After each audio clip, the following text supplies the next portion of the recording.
Hello दोस्तों, स्वागत है आप लोग का। तो umbrella can not stop the rain but make us stand in rain. Confidence may not bring success but gives us power to face any challenge in life.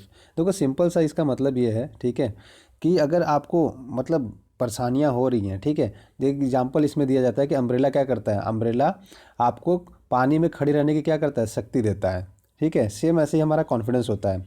Confidence आपको क्या है, आपका कॉन्फिडेंस बहुत ज़्यादा अप है तो ये नहीं है कि आपको सक्सेस दिला देगा। मैं ये इसका मतलब ये नहीं कि आप सक्सेसफुल हो गए हैं। बस ये करता है कि आपको जो लाइफ में सक्सेसफुल होना है, मतलब आपको सपोज करो आप आईएएस की तैयारी कर रहे हो।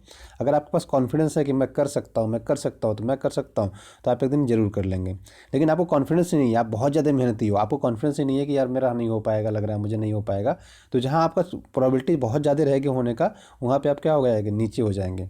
ठीक है, तो इसमें सिंपल सा मतलब कहने का मतलब ये है, कोट्स ऑफ द डे, कि आपको देखो कुछ भी है अपना कॉन्फिडेंस बनाए रखिए। चाहे हो सकता है एग्जाम में आपके नंबर कम आ रहे हो, क्वेश्चन सॉल्व नहीं हो रहे। कभी कभी होता है कि आप पूरे 10 क्वेश्चन लगाएंगे, आपसे 10 में से 3 सही होंगे। कभी कभी ऐसा होता है कि एक भी सही नहीं होता, कभी होता है एक सही होते हैं। और किसी दिन ऐसा भी होता है कि 9 सही हो जाते हैं, किसी दिन 10 में 10 सही हो जाते हैं। तो देखो ऐसा नहीं कि अपना कॉन्फिडेंस लो नहीं करना। ये है कि आप अभी प्रैक्टिस करेंगे तो एक बात कही जाती है ना, प्रैक्टिस मेक्स मैन परफेक्ट। तो आपको बस इतना है कि लगे रहना है, लगे रहना है, लगे रहना है। इसके अलावा आपके पास कोई ऑप्शन नहीं है, ठीक है। तो ये आप बस इतना करते रहिए और मेहनत करते रहिए। तो चलिए इसी साथ सेशन स्टार्ट करते हैं। तो दोस्तों आज है 22 जनवरी। हम देखेंगे करंट अफेयर न्यूज़ में क्वेश्चंस देखेंगे, मैप देखेंगे, नेशनल पार्क देखेंगे, PIB news, the Hindu, Dainik Jagran, states and its important facts और क्वेश्चन ऑफ द डे। उसके बाद रिवीजन वाला सेक्शन देखो हमने छोड़ रखा है। बहुत सारे लोग का मैसेज आ रहा है कि सर रिवीजन वाला सेक्शन अलग ही कर दीजिए, हमें बस रिवीजन करा ही दिया करिए, हम भी वो वाला वीडियो देख लेंगे। देखो मैं सोचा था इसके साथ दैनिक जागरण का जो न्यूज़ है ना, उसको हम उसमें डिस्कस कर लेंगे कौन कौन सी न्यूज़ आपको पढ़नी है। तो दैनिक जागरण प्लस रिवीजन हम हो सकता है अलग से एक वीडियो बना दिया करेंगे, तो आपको ये दोनों एक साथ मिल जाया करेगा। तो जिनको देखना है देखेंगे, नहीं देखना है नहीं देखेंगे, ठीक है। तो ये पीडीएफ आपको यहाँ पे मिल जाएगा, तो पीडीएफ आप यहाँ से प्लीज़ डाउनलोड कर लीजिएगा और अपना यहाँ से नोट्स बना लिया करिए। देखिए अब बहुत सारे बच्चे, कल बहुत ज़्यादा बच्चों का मैसेज आया कि सर नोट्स कैसे बनाए, नोट्स कैसे बनाए। तो देखो आप ये क्या करिए, ये जितनी पीडीएफ है ना, जो मैंने चीज़ें हाईलाइट कर रखी है, उसको आपको थोड़ा ध्यान से देखना है, ठीक है। और देखो बुक्स की भी मैं लिस्ट डाल दूंगा, आईएएस प्रीलिम्स की बुक्स और मेंस की बुक्स, दोनों दोनों सेम ही है। देखो ऐसा नहीं है कि बहुत ज़्यादा अंतर है। जितनी बुक आप प्रीलिम्स में पढ़ते हो सारी की सारी ऑलमोस्ट आपको मेंस में काम आ जाती है। तो ऐसा नहीं है कि जब प्रीलिम्स के लिए खरीद रहे हो तो मेंस में काम नहीं आएगी, तो इनडायरेक्टली मेंस में काम आएगा ही आएगा आपको। तो चलिए आज का क्वेश्चन देखते हैं, क्वेश्चन ऑफ द डे सबसे लास्ट में देखेंगे। आज की सबसे पहला क्वेश्चन है, अर्जेंटीना की कैपिटल क्या है, ठीक है। देखो अभी क्यों ले रहा हूँ मैं, अभी आपको पता है कि G20 का सम्मेलन हुआ और ये आप साउथ अमेरिका में पड़ता है। साउथ अमेरिका में पहली कंट्री है जहाँ पे क्या हुआ, G20 का सम्मेलन हुआ। तो इसलिए आपके लिए एग्जाम पॉइंट ऑफ व्यू से इंपॉर्टेंट हो जाता है। अब आप सोचेंगे कि कैपिटल क्यों पूछ रहा हूँ, आईएएस में डायरेक्ट कैपिटल नहीं पूछा जाता। आईएएस में देखो डायरेक्ट कैपिटल तो नहीं पूछा जाएगा, आईएएस में मैच ऑफ द फॉलोइंग पूछा जाता है। अर्जेंटीना लिख दिया जाएगा, उससे आगे एक कंट्री, एक सिटी का नाम लिख दिया जाएगा। अफगानिस्तान लिख देंगे, उसके आगे एक सिटी का नाम लिख देंगे और आपसे पूछा जाएगा कि क्या मैच ऑफ द फॉलोइंग सही है या गलत है, ठीक है। ऐसे क्वेश्चन बनते हैं। तो जब आपने ऐसे पढ़े रहेंगे तभी आपको वहाँ पे आप क्या करें, कोरिलेट कर पाएंगे और सीख पाएंगे। उसका सेकंड क्वेश्चन है, उज्बेकिस्तान की सीमा कैस्पियन सागर से लगती है, हाँ या ना, ठीक है, आपको ये देखना है। उसके बाद राजा जी नेशनल पार्क कहाँ पे है, किस राज्य में, आपको ये पता होना चाहिए। राष्ट्रपति को अध्यादेश जारी करने की शक्ति किस आर्टिकल में, किस अनुच्छेद में दी गई है, आपको ये बताना है। सविनय अवज्ञा आंदोलन, जिसको सिविल डिसोबीडियंट मूवमेंट बोलते हैं इंग्लिश में, वो कब शुरू हुआ, तो आपको ये बताना है। तो वीडियो को प्लीज़ पॉज कीजिए, ठीक है, 2 मिनट 3 मिनट 4 मिनट अपना जो भी टाइम लेना लीजिए, सोचिए कि इसका आंसर क्या है। उसके बाद फिर वीडियो को प्ले करिए, हम उसका डिटेल में आंसर डिस्कशन करेंगे। तो आशा करते हैं दोस्तों आपने इसको देख लिया होगा और आपने कोशिश किया होगा इसको सॉल्व करने की। देखिए एक चीज़ और है, अगर आपका एक क्वेश्चन सही हो रहा है तो भी अच्छी बात है, एक भी नहीं हो रहा है तो इसमें और अच्छी बात है। क्यों, अगर आपका एक भी अच्छा नहीं हो रहा है इसका मतलब आपको बहुत ज़्यादा मेहनत करनी है। तो आप मेहनती बनिए, ठीक है। देखो टैलेंट, एक चीज़ मैं आपको बताता हूँ, यूपीएससी में टैलेंट का कोई रोल नहीं है। आप बहुत ज़्यादा टैलेंटेड हो, यूपीएससी में बहुत, आप देख लो ना जितने लोग टैलेंटेड होते हैं बड़े बड़े पोस्ट पे, वो लोग कभी देखा है, मतलब 1% होंगे। बाकी जो जो लोग गए हैं वो एवरेज या अनटैलेंटेड लोग जैसे कह सकते हो, 99% लोग गए हैं। ये 99% लोग क्या थे, मेहनती थे। आपके पास टैलेंट प्लस मेहनत है तो अलग केस हो जाता है। वो 1% जनता ही होती है जो टैलेंट के साथ मेहनती होती है, ठीक है। देखो आपके पास टैलेंट अगर नहीं है तो आप मेहनत करिए, मेहनत के बल पे भी आप एग्जाम क्लियर कर सकते हैं, ठीक है। तो ये चीज़ याद रखिएगा। तो अगर आपको देखो अगर 3 क्वेश्चन तक आप सही कर जाते हो तो ये मान के चलो कि आप बहुत अच्छी स्थिति में, बहुत अच्छी स्थिति में हो। अगर आप तीन कर पा रहे हैं, 3 से अगर ऊपर का आ रहे हैं तो इसका मतलब आपकी तैयारी जो है बहुत ही उत्तम तरीके से आप कर रहे हैं।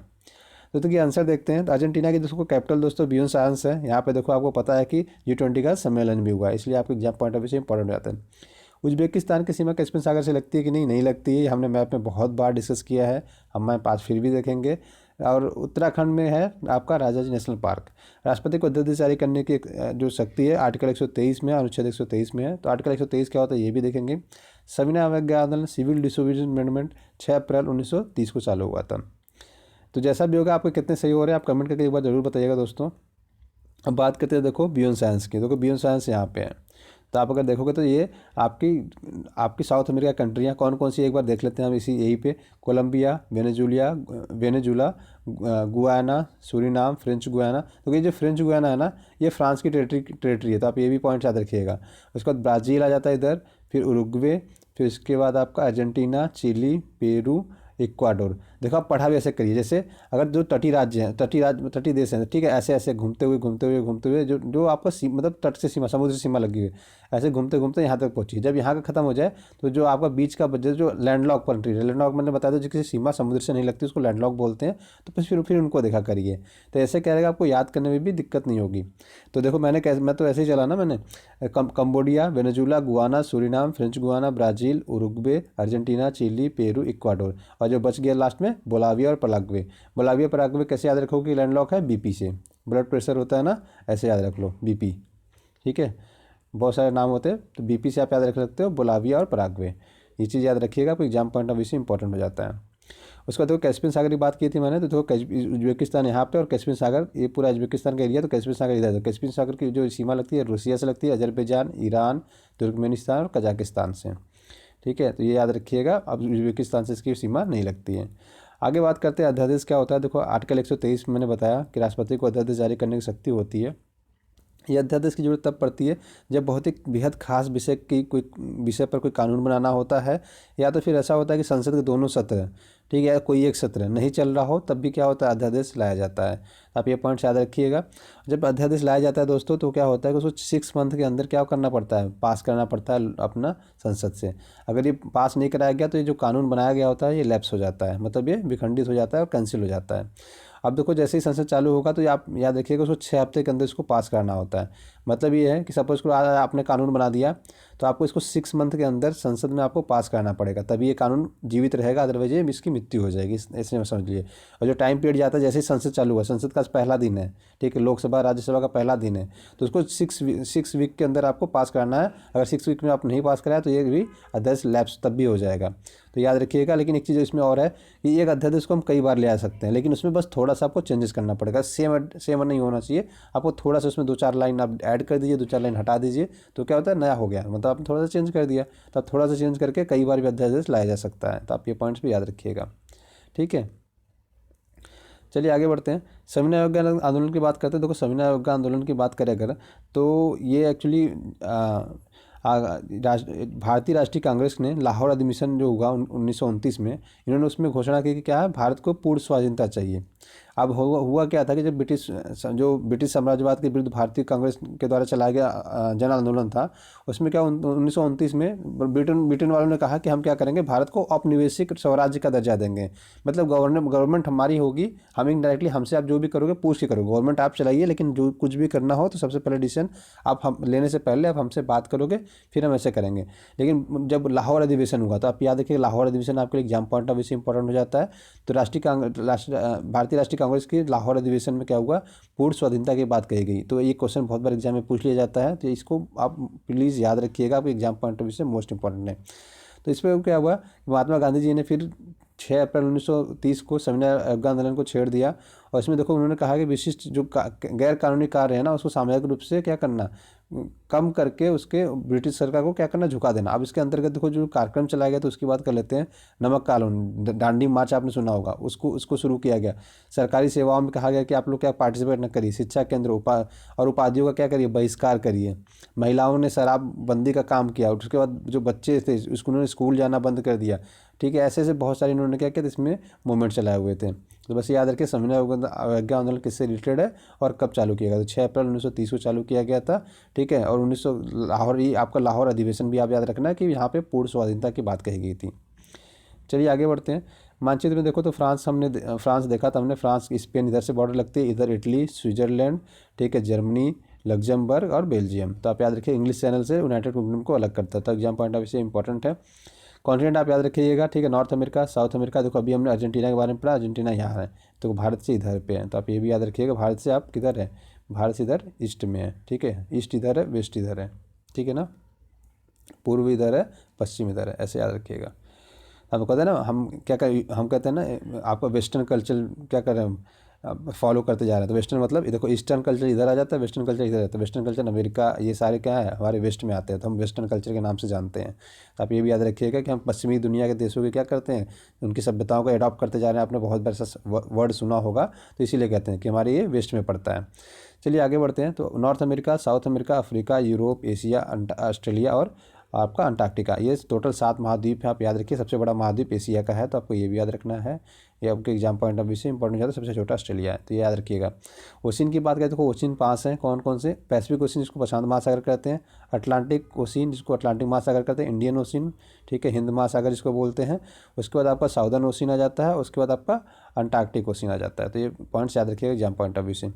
पोलैंड की बात करें तो जर्मनी, चेक गणराज्य, स्लोवाकिया, यूक्रेन, बेलारूस, लिथुआनिया और आपका रूस का कालिनिनग्राड, ये आपका इनक्लेव है जो रसिया का पार्ट है। रसिया का देखिए बॉर्डर यहीं तक है, लेकिन ये रसिया का भी, ये वाला भी पार्ट है रसिया का। तो टोटल कितने राज्यों से लग जाता है, टोटल 3, 6, 7, 8, टोटल कितने से 7 से, सॉरी 8 नहीं 7, 1, 2, 3, 4, 5, 6 एंड 7। तो ये 7 स्टेट, 7 राज्यों से लगता है, 7 देशों से लगता है, तो ये चीज़ आप याद रखिएगा, ठीक है। तो हमने यहाँ देख लिया। उसके बाद बात करते हैं युगांडा की। देखो युगांडा, कांगो गणराज्य, रवांडा, तंजानिया, केन्या और सूडान, इतने राज्यों से लगता है, देशों से लगता है, तो ये चीज़ याद रखिएगा। रसिया की बात करें तो टोटल 14 देश से लगता है, तो याद रखिएगा। मंगोलिया का बॉर्डर बस रसिया से लगता है और चाइना से लगता है, तो ये भी पॉइंट्स आप याद रखिएगा। केन्या की बात करें देखो तंजानिया, युगांडा, सूडान, इथोपिया और सोमालिया, इनसे लगता है इसका बॉर्डर केन्या का। इसकी राजधानी जो है नैरोबी है, नैरोबी याद रखिए क्योंकि बहुत बार एग्जाम में ऐसे पूछ लिया जाता है मैच ऑफ द फॉलोइंग करके। और केन्या का जो बॉर्डर है वो विक्टोरिया लेक से भी लगता है, तो आपको ये भी चीज़ याद रखनी है। चलिए आगे बढ़ते हैं। वर्ल्ड एनर्जी आउटलुक रिपोर्ट, ये आपके लिए बहुत ज़्यादा इंपॉर्टेंट हो जाता है क्योंकि यूपीएससी का ये फेवरेट ऐसे क्वेश्चन होते हैं। हर साल आपको 2 क्वेश्चन इससे मिलने देखने को मिलेंगे। 2 क्वेश्चन इससे मिलता है, 2 क्वेश्चन मैप से मिलता है, 2 क्वेश्चन इंडियन मैप से मिलता है। तो ये देखिए 6 क्वेश्चन आपको पता है कि क्या पेपर लीक है। अगर आप नहीं देख रहे होंगे तो इसका मतलब आप गड़बड़ कर रहे हैं।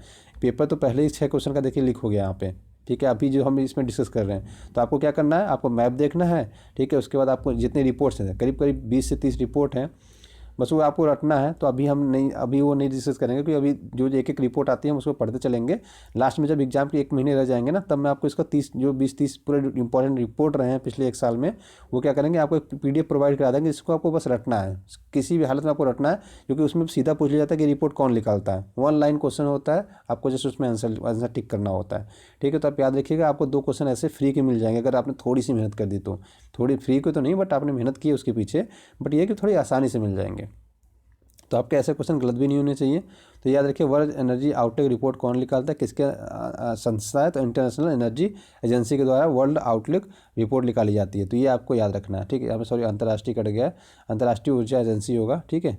ये इनके द्वारा निकाली जाती है, तो आप ये चीज़ याद रखिएगा। अब उसके बाद बात करते हैं कि IEA के बारे में। तो देखो IEA का जो हेडक्वार्टर है ये फ्रांस में है, तो आप ये याद रखिएगा, फ्रांस पेरिस में है, और भारत इसका 2017 में सदस्य बना था।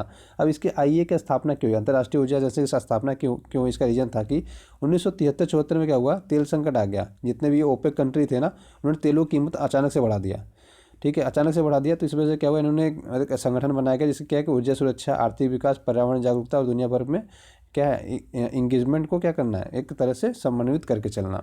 तो अब क्या है कि ये लोग क्या करते हैं, कोशिश करते हैं कि पेट्रोलियम के दाम बहुत ज़्यादा भी ना बढ़े और बहुत कम भी ना हो, ठीक है। इन चीज़ों को ये देखभाल करते हैं। तो इतना बस याद रखिएगा। आपके एग्जाम पॉइंट ऑफ व्यू से मोस्ट इंपॉर्टेंट यही है कि वर्ल्ड एनर्जी आउटलुक रिपोर्ट कौन निकालता है, तो IEA निकालता है, इंटरनेशनल एनर्जी एजेंसी, अंतर्राष्ट्रीय ऊर्जा एजेंसी निकालता है। ये आपके एग्जाम पॉइंट ऑफ व्यू से इंपॉर्टेंट है। अब ऑक्सफैम रिपोर्ट आई है दोस्तों, इसमें क्या कहा गया है कि भारत में अमीरों और गरीबों के बीच की तुलना की गई है। अब ये चीज़ कही जाती है, देखो भारत में 1% लोग अमीर हैं, 1% लोग अमीर है, बाकी 99% ऐसे है कि बस अपने लिवलीहुड चला पा रहे हैं। कितने ऐसे भी हैं जो लोग मतलब जी भी नहीं पा रहे ढंग से, उनके पास इतने पैसे नहीं है कि अपनी लिवलीहुड को क्या कर सके, सस्टेन कर सकें। तो अब इसमें ये चीज़ कही जाती है, देखो आर्थिक वृद्धि दर की बात की जाती है। मतलब ये है आर्थिक वृद्धि दर का मतलब, अगर सपोज कोई एक अमीर के पास 100 रुपये थे, तो उसके एक साल में 133 रुपये हो गए, मतलब उसने 33 रुपये कमा लिए। लेकिन एक गरीब के पास अगर 100 रुपये थे तो उसके क्या हुए, 103 रुपये हुए, मतलब ये 3 रुपये ही बढ़ा सका अपनी आमदनी में। लेकिन एक अमीर ने क्या कर दिया, 33 रुपये बढ़ा लिए। तो ये चीज़ कही जाती है। तो आप ये चीज़ बस याद रखिएगा, ठीक है। और ये ऑक्सफैम रिपोर्ट क्या है, बस इतने। अब गरीब ये क्या करता है, अमीरों की लिस्ट निकालता है, गरीबी अमीरों के बारे में बताता है। तो बस इतना आप पॉइंट्स याद रखिएगा, आपको एग्जाम पॉइंट ऑफ व्यू से ये इंपॉर्टेंट हो जाता है। आगे बढ़ते हैं, पीआईबी न्यूज़ में देखते हैं। तो प्रवासी भारतीय दिवस के बारे में बात की जा रही है, तो आपको क्या क्या याद रखना है मैं आपको बता दे रहा हूँ। ये पॉइंट्स भी है, बस आपको नोट्स देखो, आप अगर नोट्स बनाते हो तो आपको बस इतना लिखना है। बहुत ये नहीं कि कितना टेंट लगा था, कितने रूम होटल बुक हुए थे, वो नहीं पूछा जाता कभी। तो ये चीज़ भी याद रखिएगा। सबसे पहले बात करते हैं प्रवासी भारतीय दिवस कौन सा संस्करण है, 15वां। तो आपको याद रखना 15वां प्रवासी भारतीय सम्मेलन हुआ, कहाँ पे हुआ, वाराणसी उत्तर प्रदेश में हुआ। 2 पॉइंट हो गए। तीसरा ये है कि देखो वाराणसी में पहली बार हुआ। कभी कभी आपसे पूछ लेता है कि वाराणसी में 5वीं बार हुआ, ऐसे पूछ देगा, तो आपको ये 1 पॉइंट याद रखना है। उसके बाद इसकी डेट याद रखनी है, 21 से लेकर 24 जनवरी तक, 23 जनवरी तक, ठीक है। देखो कौन कौन से पॉइंट रह गए। 15वां संस्करण वाराणसी उत्तर प्रदेश, पहली बार वाराणसी में हुआ, 21 से 23 जनवरी तक होगा। ये 3 दिवसीय सम्मेलन हुआ। इतना आप अगर पॉइंट याद रखते हैं, ये मान लीजिए कि आपके सारे सारे काम हो गए आपका। और इसका जो विषय रखा गया था, नए भारत के निर्माण में, और ये याद रखिए, थीम इसकी याद रखना है आपको, नए भारत के निर्माण में भारतीय प्रवासियों की भूमिका। तो आप ये पॉइंट याद रखिएगा, आपके एग्जाम पॉइंट ऑफ व्यू से बहुत ज़्यादा इंपॉर्टेंट है, ठीक है। तो चलिए आगे बढ़ते हैं। राष्ट्रीय बाल पुरस्कार की बात करें। देखो राष्ट्रीय बाल पुरस्कार को इससे पहले शक्ति पुरस्कार के नाम से भी जाना जाता है। तो आप ये भी पॉइंट याद रखिए, राष्ट्रीय बाल पुरस्कार क्या है, जिसे अब राष्ट्रीय बाल शक्ति पुरस्कार के नाम से जाना जाता है। अब ये देखो इंपॉर्टेंट इसमें क्या है कि किस मंत्रालय के अंदर गया था।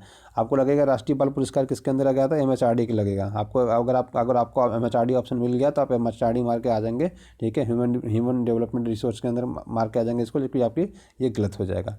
ये मंत्रालय के अंतर्गत आता है दोस्तों, महिला एवं बाल विकास मंत्रालय। इसकी मंत्री कौन है, मेनका गांधी है। तो इसके अंतर्गत आता है। ये आपके एग्जाम पॉइंट ऑफ व्यू से इंपॉर्टेंट है, आपको ये चीज़ याद रखना है, ठीक है। और किस फील्ड में दिया जाता है, नवाचार, शैक्षिक योग्यता, खेल, कला, संस्कृति, समाज सेवा, बहादुरी। ये सारे आप काम करते हैं, अगर छोटे से बच्चे हों तो आपको क्या है, इस पुरस्कार से नवाजा जा सकता है, ठीक है। तो इतने पॉइंट्स बस याद रखना है। और मिनिस्ट्री याद रखनी, किस मिनिस्ट्री के अंतर्गत आता है, महिला एवं बाल विकास मंत्रालय के अंतर्गत आता है प्रधानमंत्री राष्ट्रीय बाल पुरस्कार योजना, ठीक है। ये चीज़ आप याद रखिएगा। इसके कई श्रेणियाँ भी है, जैसे राष्ट्रीय बाल शक्ति पुरस्कार, बाल कल्याण पुरस्कार। तो ये भी आप याद रखिएगा। आगे बढ़ते हैं रियो की। तो ये पॉइंट्स अभी याद रखिएगा, क्योंकि यूनेस्को ने क्या किया, इसको 2020 के लिए क्या है, world capital of the architecture क्या आर्किटेक्चर का नाम आर्किटेक्चर घोषित किया है। तो आप ये चीज़ याद रखिएगा, आपके एग्जाम पॉइंट ऑफ व्यू से बहुत ज़्यादा इंपॉर्टेंट होता है कि कोई सिटी को किया, क्योंकि इसने क्या किया, पेरिस वगैरह को भी क्या किया, तो पीछे छोड़ दिया। तो इसलिए आपके एग्जाम पॉइंट ऑफ व्यू से बहुत ज़्यादा इंपॉर्टेंट है। बात करते हैं यूनेस्को की। तो देखो यूनेस्को का जो हेडक्वार्टर है वो फ्रांस पेरिस में ही है। 195 सदस्य हैं और 11 देश क्या सहयोगी सदस्य हैं। इसकी स्थापना 1945 में की गई थी। ये संयुक्त राष्ट्र संघ का ही क्या एक घटक है, ठीक है, मतलब एक भाग है ये संयुक्त राष्ट्र संगठन का। ये संयुक्त राष्ट्र संगठन का एक भाग है। इसकी स्थापना 1945 में की गई थी। इसका जो हेडक्वार्टर है फ्रांस पेरिस में। इसके 195 सदस्य देश है, 111 सहयोगी देश है। तो आप इतने पॉइंट्स याद रखिएगा, ठीक है, यूनेस्को के बारे में। इसका फुल फॉर्म देखो यहाँ पर लिखा गया। तब अगर इसका फुल फॉर्म भी याद है तो आप क्या करोगे, इसको अच्छे से बता सकते हो कि इसका पर्पज़ क्या हो सकता है। लद्दाख की दर्द आर्यन जनजाति। तो देखो आर्यन जनजाति की बात करें हम, तो आर्यन जनजाति के बारे में कहा जाता है दोस्तों, ये लद्दाख के आर्य हैं, या ये ब्रोक पास के सिकंदर की सेना के साथ क्या थे, सिकंदर की सेना के साथ आए हुए थे और यहीं पे बस गए ये लोग। तो ये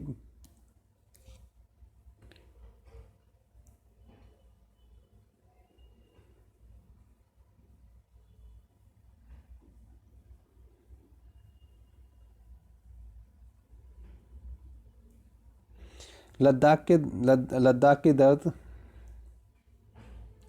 देखो लद्दाख की दर्द आर्यन जनजाति। अब आर्यन जनजाति कौन दोस्तों, इसके बारे में पढ़ लेते हैं एक बार, आर्यन जनजाति कौन है। देखो जो आर्यन जनजाति है ना, ये आपके लद्दाख रीजन में पाए जाते हैं।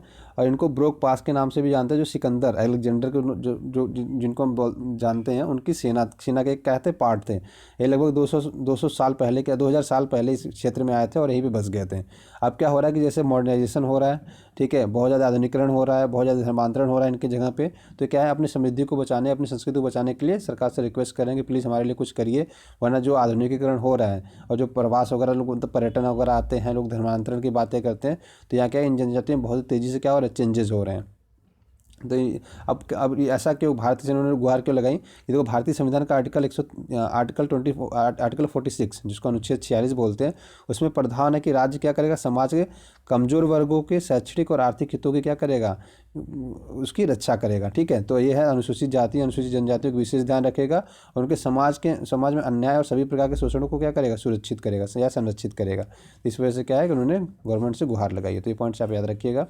आगे बात करते हैं फ्लेमिंगो महोत्सव। फ्लेमिंगो महोत्सव कहाँ का है, ये भी आपको याद रखना है। ठीक है, देखो 3 दिवसीय सम्मेलन है ये, आप याद रखिएगा पुलिकट झील के और आपका सुल्लूरपेटा मंडल के अंतर्गत खेला, मतलब ये मनाया जाता है। और ये नेलापट्टू पक्षी अभ्यारण्य है, तो इसलिए आप याद रखिएगा। आपके तीनों पॉइंट्स बहुत ही ज़्यादा इंपॉर्टेंट है, पूछा जा सकता है कहाँ पे। इसमें यूपीएससी 2017 में इसमें क्वेश्चन पूछ चुका है, ये भी याद रखिएगा। देखो इसका उद्देश्य क्या है, पुलिकट और नेलापट्टू को पर्यटन को बढ़ावा देना, तो इसलिए ये फेस्टिवल मनाया जाता है।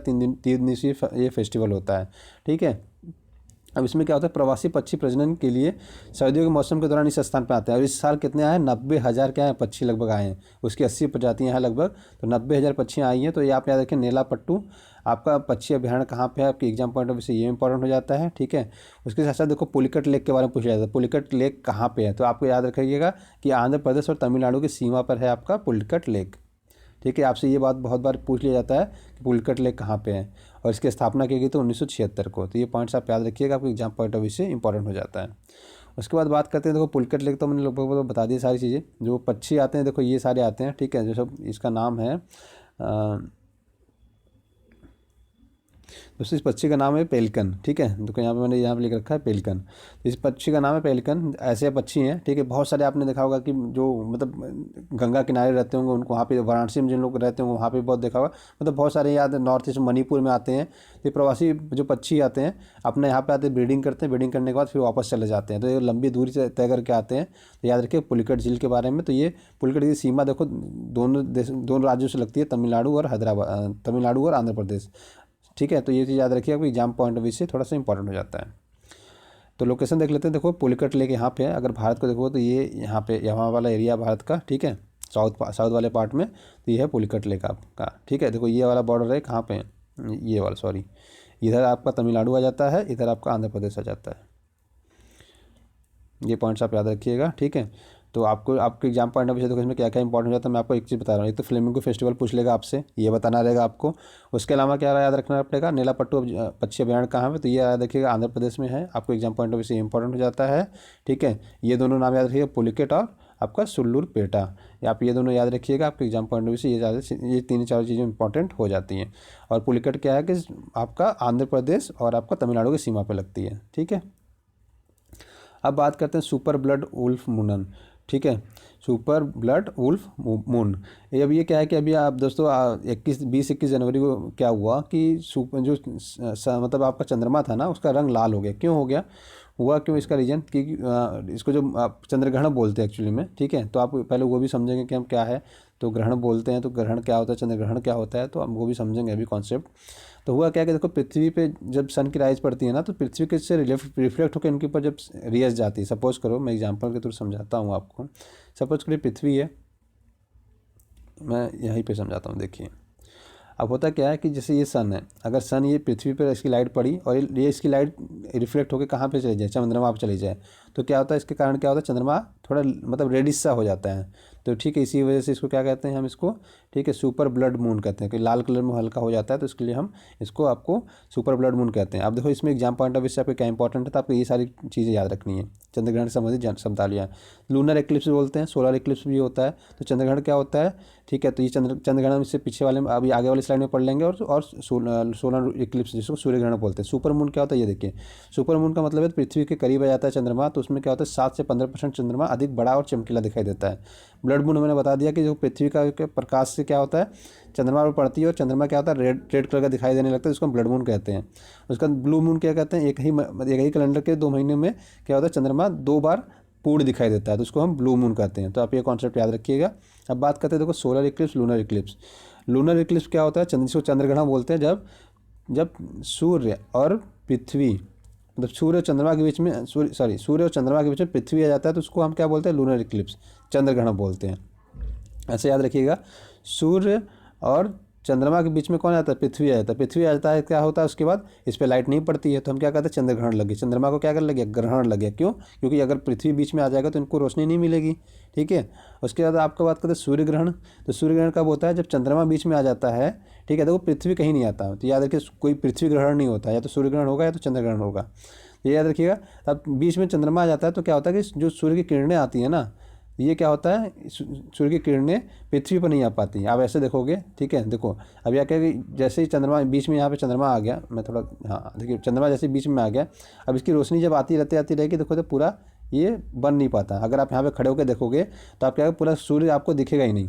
अगर आप यहाँ से खड़े होकर देख रहे हैं, यहाँ से अगर आप यहाँ पे खड़े हो तो आपको क्या है, सूर्य दिखेगा नहीं, क्योंकि ये बीच में आपके ऑब्जेक्ट रख दिया गया, तो आपको यहाँ से कुछ दिख नहीं रहा, तो हम बोलते हैं इसको सूर्य ग्रहण। तो आप ये पॉइंट्स याद रखिएगा, एग्जाम पॉइंट ऑफ व्यू से आपको इंपॉर्टेंट है। प्रवासी भारतीय सम्मेलन के बारे में मैंने बता दिया, आपको याद रखना है। देखो ये national museum of Indian cinema आप याद रखिएगा, कहाँ पे है, मुंबई में है। ये आपसे पूछे जाने के चांसेस हो जाते हैं। ठीक है, तो एक संग्रहालय बना जहाँ पे क्या है कि जितनी फिल्म इंडस्ट्री है, जितनी भी चीज़ें हैं सारी, इनका एक संग्रहालय बनाया जा रहा है। ठीक है, उसके आगे बात करते हैं ऑरेंज फेस्टिवल। तो देखो ऑरेंज फेस्टिवल नागपुर में होता है, तो आप ये भी याद रखिएगा ऑरेंज कहाँ पर, संतरे पाए जाते हैं आपका नागपुर में। तो आपके एग्जाम पॉइंट से इंपॉर्टेंट हो जाता है कि ऑरेंज फेस्टिवल कहाँ पे हुआ है, तो ये नागपुर में हुआ है। ये पॉइंट्स आप याद रखिएगा।